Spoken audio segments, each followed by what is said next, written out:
For those who are wondering, yes, Old Takes Exposed has been called, and they've been known that I said the wrong thing. Final score 35-10 out in Samford Stadium. As Georgia basically punches its ticket to the college football playoff, not set in stone, still have to beat up against Charlotte and then Georgia Tech. But at this point, we can go ahead and agree that there's not really much standing in their way. And Texas kind of playing themselves out of a college football playoff spot. Let's break it all down. Welcome on into the SEC Unfiltered postgame show. It is Cole Thompson. Like the video, hit the ring notification, and of course, subscribe to the channel because we talk about your Longhorns, we talk about your Dogs, we talk about college football daily. Download the podcast version of the show wherever you get your podcast listening systems, and check out all of our great work found at secunfiltered.com. And as always, we are proudly brought to you by our friends over at FanDuel. Go visit fanduel.com/SECU. Get started today with $300 in bonus bets when you win your first $5 bet. Sign it up. Easy to use. FanDuel.com/SECU. Georgia dominated this game. It wasn't even particularly close. Yes, you can say the score at one point was 14-10, and it did feel like that plus 6.5 was going to hit. It wasn't. Kirby Smart coached circles around Steve Sarkisian, and I, of all people, have to be the one to eat crow, because if I said on multiple occasions I thought Texas was going to make this four-quarter battle, I thought this was going to come down to the wire, I thought that we were going to see Steve Sarkisian and this Texas offense that had found its identity against Vanderbilt show on up, and it didn't. It simply didn't. Yes, there were some moments that were very bright, but on top of all things, Georgia did Georgia things, and Georgia once again shows you why it makes winning plays and it wins football games. And ultimately, that was the deciding factor in this matchup. Georgia, the ability to be able to run the football efficiently. Georgia, the ability to be able to pass on third down. Georgia, the ability to trust anyone outside of Zachariah Branch to make plays.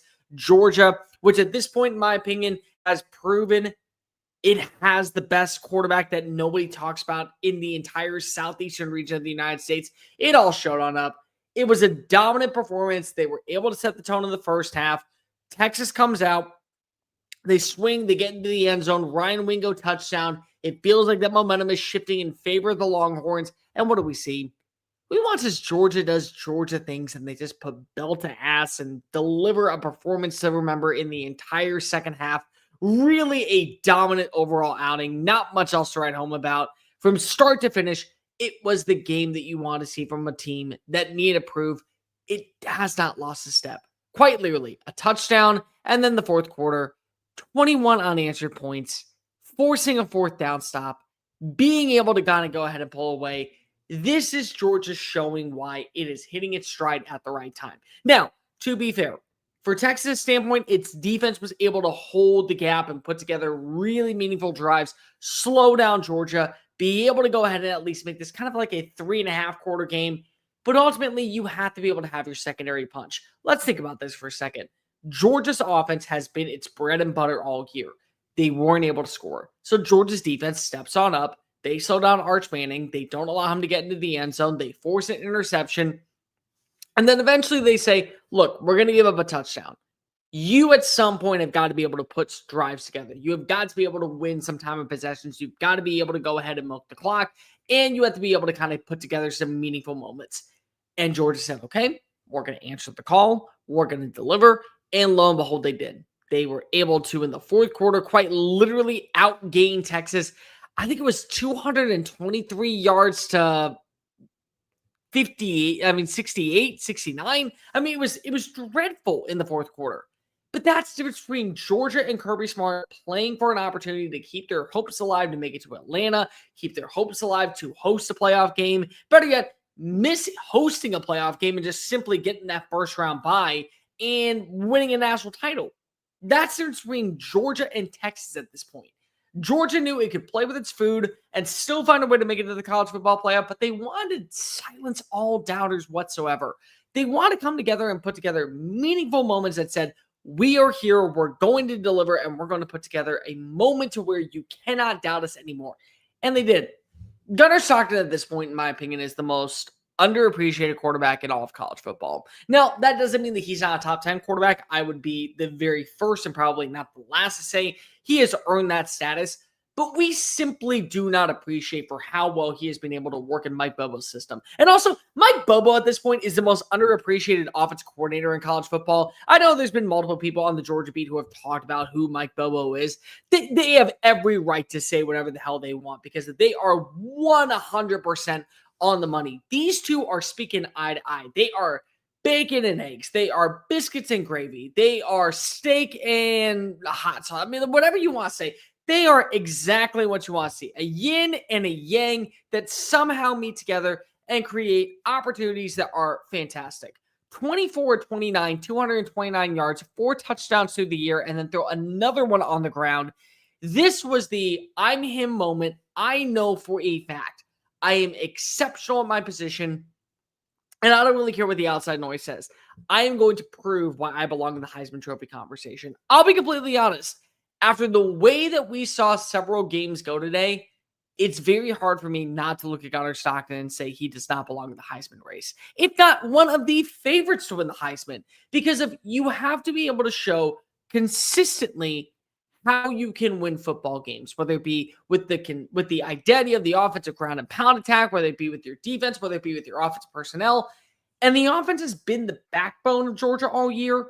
But it did not show up until the fourth quarter. And then finally, when it decided to rear its ugly head and say, we're Georgia, we're going to show and prove why we are one of the best teams in the country. They did.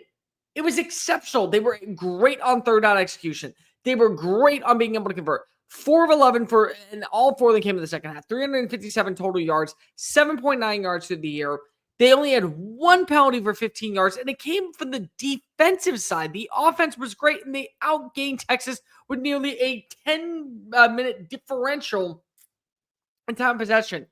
Quarterback play was exceptional. The run game was exceptional. Everything that you want to see was on display, and it kind of worked in favor of Texas. There wasn't an elite passing game in terms of no wide receiver was able to take on over, but still ran the football for 128 yards. Great on being able to move the 6 on second and third down. 3 running backs all averaging over 4.2 yards per play. You had a couple of big-time grads, whether it be from London Humphreys or Zachariah Branch, or you go get Noah Thomas involved. Everyone decided to step on up and put themselves in the position to where, yes, this feels elite. And defensively, the thing that we have bitched about all year when it comes to Georgia is their inability to be able to start off fast on the defensive side of the ball. They did. They quite literally gave up a field goal on the opening drive, and then all the way up until midway through the third quarter, they shut down Texas. And then in the fourth quarter, they quite literally shut down Texas to where they had 69 total yards of offense. Georgia at this point reminds me a lot of Ohio State last year going into the playoff. Not Ohio State in the regular season, but Ohio State going into the playoff. Get a good matchup. Get a team that you know that you are better than on paper.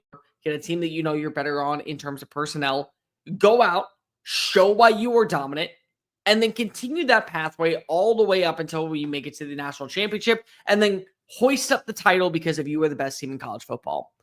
That's Georgia. That is. And you know what? At this point, it's very hard to doubt who Georgia is as a program. They may not end up winning the SEC. They may not end up winning getting the number 1 seed or being the number 1 team in the the playoffs, or winning a first round bye. But they clearly have shown you time and time again why when people decide to doubt them, it is a recipe for disaster, and the only person to blame is you. Because they leave no doubt consistently. And once again, they left no doubt on Saturday night in Samford Stadium. They executed better on third down. They executed better when it came to personnel looks. They executed better when it came to time possession. They executed better when it came to penalties. Everything that you want to see from Georgia, very well on display. And it does feel like at this point, as long as they continue to do what they've done all year, they are going to be in the SEC championship. They are going to have an opportunity to gain the number 1 seed. They are going to be able to put together meaningful moments to where it once again feels like they run the conference. Now, as for Texas, I can't blame it all on Arch, and I refuse to blame it all on Arch, because I can tell you what, there was one thing that once again hindered the success of Texas. What did we talk about all week going into this game? There was one major attribute. Chris, myself, multiple people all said, tell me this stat line, and I'll tell you if Texas wins the game or not. Rushing the football. Could you average at least more than 2 yards carry? Nope. 17 carries, 23 yards. Your leading rusher was Trey Wisner. Arch Manning had negative 17 yards.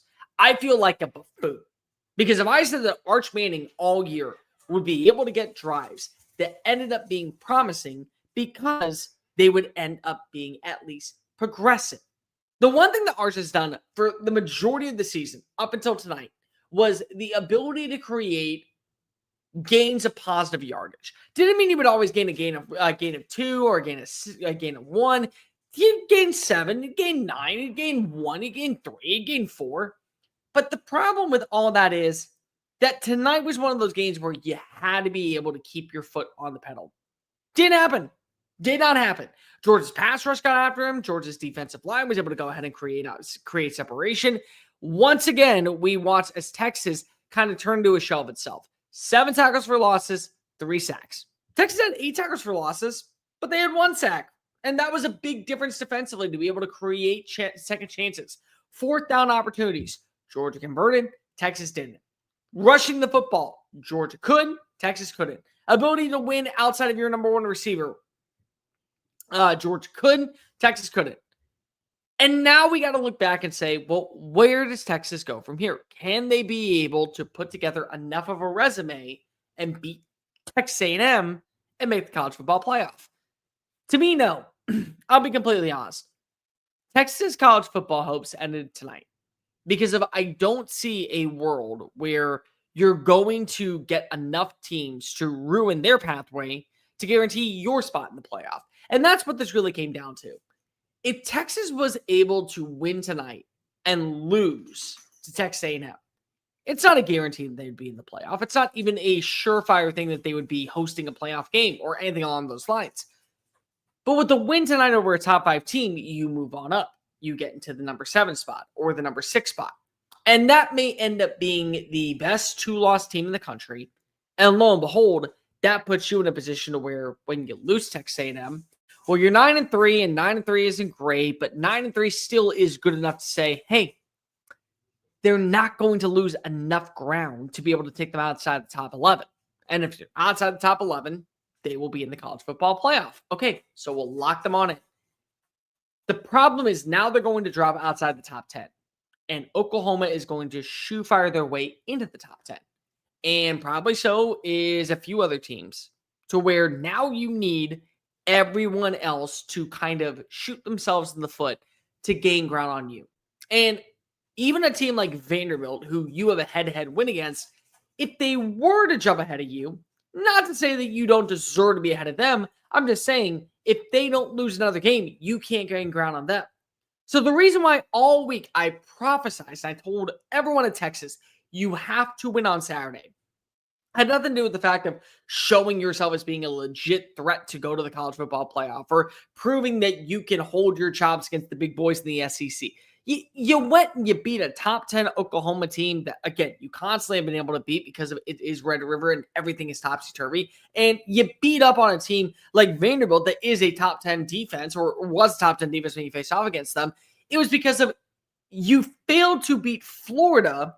And because of you didn't beat Florida, now there's no margin for error. That's just kind of the case. Like, even if we look at the standpoint of where we're talking about the Big Ten and the SEC, the Big Ten is going to have an opportunity to have 4 to 5 10-2 rosters. Now, I'm not saying that's going to happen, but we all know that there's not teams that are at the same level as the SEC. Big Ten-wise, quite literally, we watched as Northwestern went down to the wire and nearly beat up on Michigan. We watched as Iowa held a lead on the road against USC. And ultimately, both those teams ended up winning. So if they end up winning out, they're going to go 10-2. But that's not the case. The case that the College Football Playoff Committee is going to have to say, does Texas at 9-3 with a head-to-head win over a team that currently is sitting at 10-2 belongs to the College Football Playoff? Probably not. And you want to know why? Because of they're not going to give them the benefit of the doubt. So don't leave margin for error to give the committee any ammunition to say, we're going to leave Texas out. They did. They were awful on third down execution. They were awful to be able to pass the football at times. They couldn't get the ground game going. Defensively, they allowed explosive plays. They were able to go ahead and let Georgia convert. They were great inside the red zone. And that left no margin for error to go into that Texas A&M game, to where even if you were to win that game, it doesn't happen. And so Texas at this point is not going to be a playoff team. They're not. In my humble opinion, you can go ahead and go 9-3.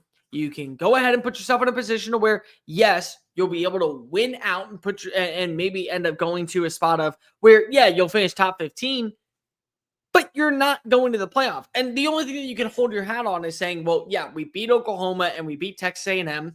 But if Oklahoma and Texas A&M win out, which they probably should, or at least at this point, Texas A&M, if they lose to you, it'll be 11-1.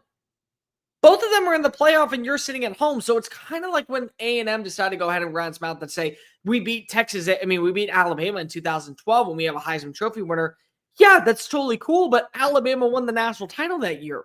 Like, you're bragging about having a pack of Sour Patch Kids and I have a pack of king-size candy bars. Like, there's not really much to go ahead and argue. I had the better package and you're just trying to keep up with me. Like, that's really all it is at this standpoint. So Texas can play the spoiler role. That's kind of it. That's really all we can say. When it comes to Texas, they are going to have to pray for not only a win in 2 weeks when they take on Texas A&M on a Friday afternoon or Friday evening, they're also going to have to pray that multiple teams shoot themselves in the foot to create a backdoor cover for them to get on in. But the problem is that Texas didn't do itself any favors. They were outgained. They were outclassed. They were outworked. They were horrendous on second and third down. They were unstable when it came to being able to convert.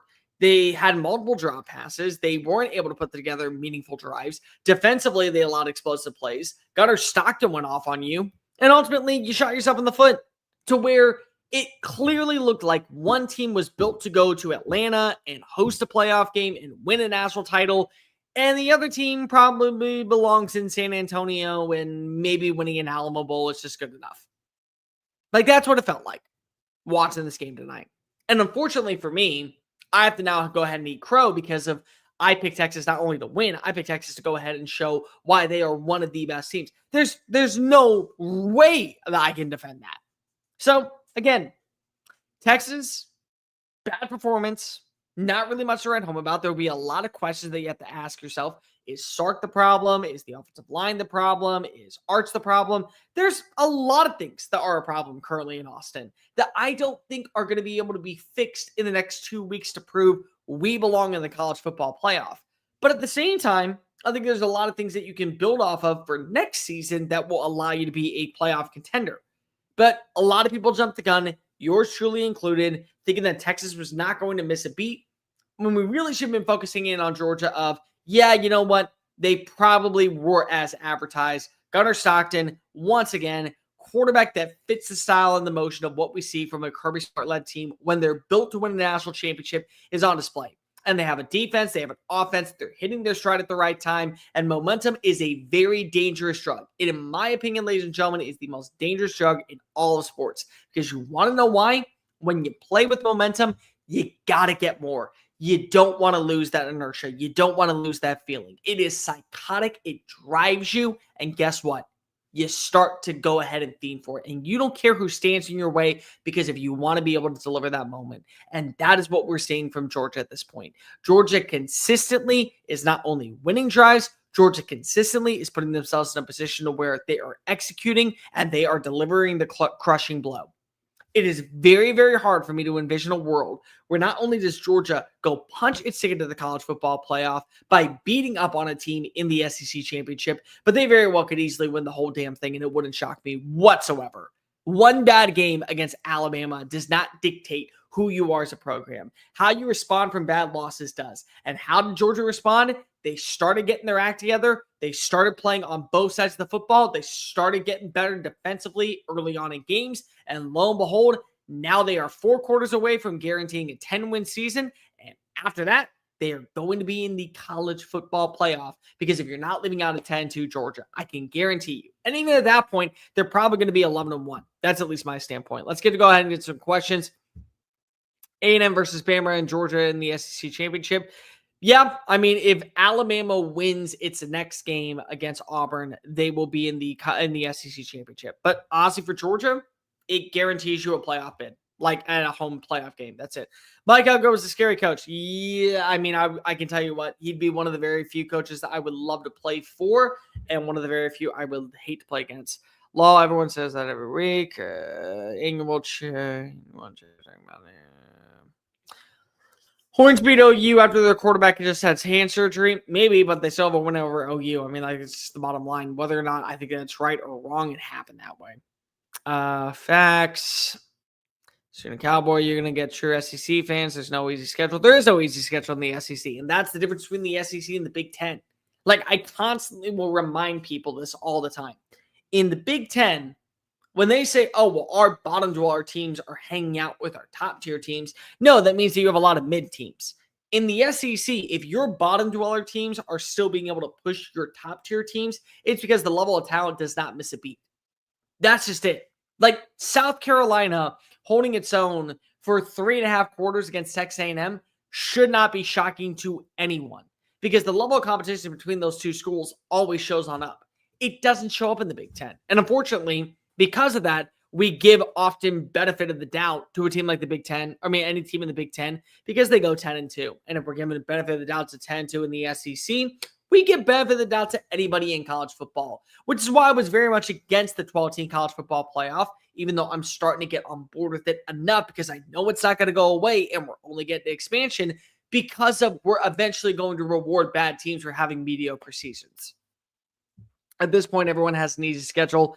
Not everyone has an easy schedule. Everyone has a challenging schedule. It's what you do with that schedule is kind of the reality of the situation. That's why OU left the Big 12. To be fair, they're just dealing with the lashing of the bunch of the NFL, but Ole Miss has a weak schedule. Yeah, I mean, Ole Miss doesn't have, Mizzou doesn't have a great schedule, but they still have a schedule that's at least manageable. Let's see. Ole Miss has one loss. Yeah, Ole Miss has one loss, but they have one loss to Georgia. So if Georgia wins one more game, Ole Miss can't get into the SEC championship because why would they be able to get in the SEC championship when it's a head-to-head matchup? They would need A&M to go ahead and get it. Oh, that's not talking about the fact that we lost to Vandy. Also, Ole Miss. Questions, comments. Let's go ahead and get these on in before we get out of here. Right now, Marcel over Arch just saying we can't write off this kid. I don't think you can write off Arch Manning at all. I don't think you can write off Marcel Reed. Now, from the standpoint of the NFL draft, which I've seen a lot of people talk about, I don't lean either way. I just don't. I don't think that Marcel Reed should be in the conversation for the NFL draft. I definitely don't think Arch should be in the conversation for the NFL draft. Both things are very much in that chatter. What are your thoughts on Marcel Reed in the race for the Heisman Trophy? Had a Heisman moment. I mean, don't get me wrong. He put himself in that position with 2 god-awful interceptions. That first pick in the end zone was very bad. It was almost unwatchable. The second pick right before halftime was quite literally probably the worst pass I have seen him throw all season long. But that created a Heisman opportunity to where he was able to score 4 touchdowns on 4 drives. He was able to throw for over 300 plus yards. And he led his team to a win over a quality defense that was putting belt to ass in the first half. Doesn't mean he belongs in New York. But if you ask me right now, if there were 5 people going to New York, Marcel Reed 100% would be on my vote. That's just kind of the case that I look at. Questions, comments, get them on in before we get on out of here. All right, we're going to end the live stream right here. Before we do, though, let me tell you about my friends over at FanDuel. FanDuel right now is giving you an opportunity to go ahead and win $300 in bonus bets when you cash in on your first $5 bet. Could be on Texas, could be on Georgia, could be on really any team to make the college football playoff. Whatever it is, go ahead and make that bet. When you win that bet, you're going to get $300 in bonus bets simply by winning your first $5 bet. The app is simple, free, easy to use, and you can use it on any single game day parlay, player props, or whatever tickles your fancy in the NHL, in the MLB, in the NBA, in college basketball. We got that back in full swing. Or the college football playoffs. Sign up today at FanDuel.com/SECU. Get started. $300 in bonus bets when you win your first $5 bet. Sign up today, FanDuel.com/SECU. Final score, 35-10, Georgia dominates up on Texas. They put themselves now very much in the driver's seat to go on a run to Atlanta, go on a run to the college football playoff, and maybe even win a national title. And as for Texas, Hate to be the bearer of bad news. You're not going to the playoff. You're not going to probably the SEC championship. You're not really going anywhere outside of San Antonio this year. But at least maybe you can beat up on Texas A&M to put yourself in the conversation of, hey, at least we won one major game in 2025. I'm Cole Thompson. I'll see you tomorrow for Sunday Fun Day. Have a good rest of your Saturday night. Peace.